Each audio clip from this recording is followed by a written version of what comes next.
একটা কথা খুব তিতা হলেও সত্য যে আমাদের সমাজে একজন পুরুষের পরিচয় তার চরিত্রে নয়, তার ব্যাংক ব্যালেন্সে। আপনি পুরুষ মানুষ, আপনার কাছে টাকা আছে, তাহলে সমাজের সবার কাছে আপনি মাথার মুকুট হয়ে থাকবেন। আপনার কথা সবাই শুনবে, আপনার যে ভুল ত্রুটি সেগুলোকেও দেখবেন মানুষ স্টাইল বলে চালিয়ে দিবে। আর যদি আপনার পকেট খালি হয়, তাহলে রাস্তার মানুষ থেকে শুরু করে ঘরের আপন মানুষ পর্যন্ত আপনাকে করুণার চোখে দেখবে।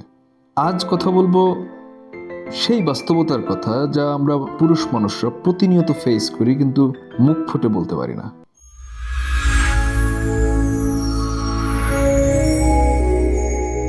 টাকা থাকলে দেখবেন আপনার এমন সব আত্মীয়ের খোঁজ পাচ্ছেন যাদের কথা আগে শোনেননি। হয়তো দাওয়াত আসবে, সম্মানের চেয়ারটা আপনার জন্য খালি থাকবে, এমনকি সবাই আপনার উপদেশ নিতে চাইবে, কারণ আপনার টাকা আছে। তখন আপনি চাইলে অনেককে ডমিনেটও করতে পারবেন, কারণ আপনার কথার পেছনে টাকার জোর আছে। কিন্তু মুদ্রার উল্টা পিঠটা খুবই দুঃখজনক। যদি আপনার টাকা না থাকে, তাহলে দেখবেন যে পরিচিত মানুষ তারা আপনার ফোন ধরা বন্ধ করে দিয়েছে, আপনাকে নানান ব্যস্ততা দেখাবে, অজুহাত দেখাবে। আবার আপনার কোনো ভালো পরামর্শ তাদের কাছে খুবই ফালতু, লেম মনে হবে। চলুন একটা এক্সাম্পল দেই। ধরেন আপনার একজন ভাই অনেক টাকা ইনকাম করেন এবং আপনি একজন বেকার বা খুবই স্বল্প আয়ের মানুষ। ঈদের দিন সকালবেলা যখন সকল আত্মীয় স্বজন ড্রয়িং রুমে বা ডাইনিং রুমে বসবে, তখন দেখবেন সবার নজর আপনার ভাইয়ের দিকে। এটা বাস্তবতা। তিনি কি খেলেন, কি পরলেন, কোন ব্র্যান্ডের ঘড়ি হাতে দিলেন, সবাই এগুলো নিয়ে ব্যস্ত। আপনি খুব আশেপাশে থাকলেও দু একজন ছাড়া তেমন কেউ জিজ্ঞেস করবে না যে কিরে কেমন আছিস। এমনকি আপনার কথাও কারো কানে পৌঁছবে না, কারণ আপনার তো টাকার জন্যেই। আচ্ছা, আরেকটা উদাহরণ দিই। হাসপাতালের বেডে শুয়ে থাকা একজন অসুস্থ মানুষের কথা ভাবুন। যদি সে লোকের অডেল টাকা পয়সা থাকে, দেখবেন তার বেডের পাশে সবসময় ভিড় লেগে আছে, মানুষজন আসছে যাচ্ছে, খোঁজ খবর নিচ্ছে, সেবা করার চেষ্টা করছে। আর যার টাকা নেই, তার আপনজনরাও অনেকে ওই হসপিটালের বিল পরিশোধ করা লাগতে পারে এই ভেবে পাশ কাটিয়ে চলেন। এটা বাস্তবতা।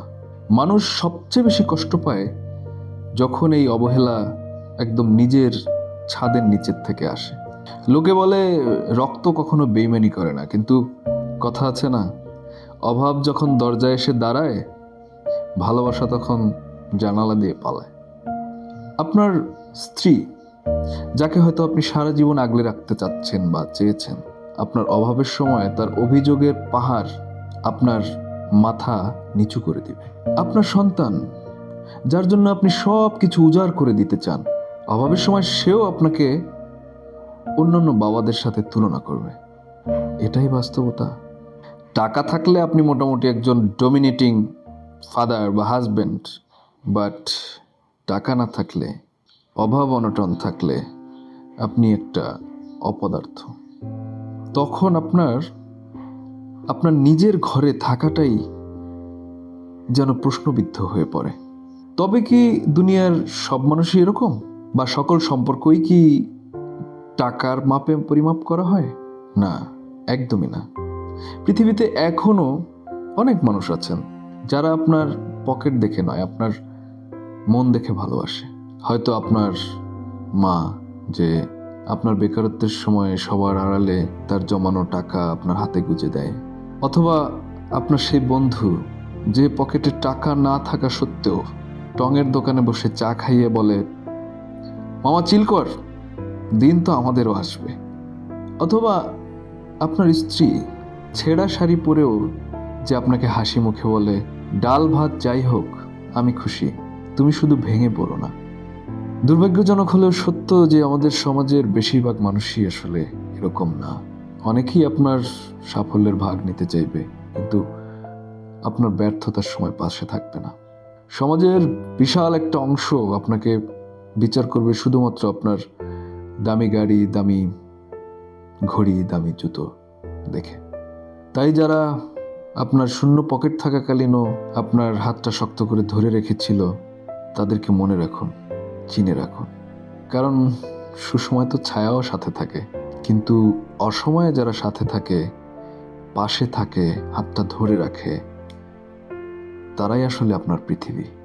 কি করবেন, পুরুষ হয়ে জন্মেছেন। এই সমাজে তো একজন পুরুষ ব্যর্থ হলে তাকে সান্ত্বনা দেয় না, তাকে উপহাস করে।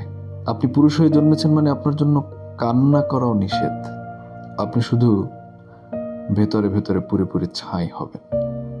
আমি শুধু শেষ করার আগে একটা প্রশ্ন রেখে যাই যে আমরা কি আসলে মানুষকে ভালোবাসছি নাকি তার টাকাকে?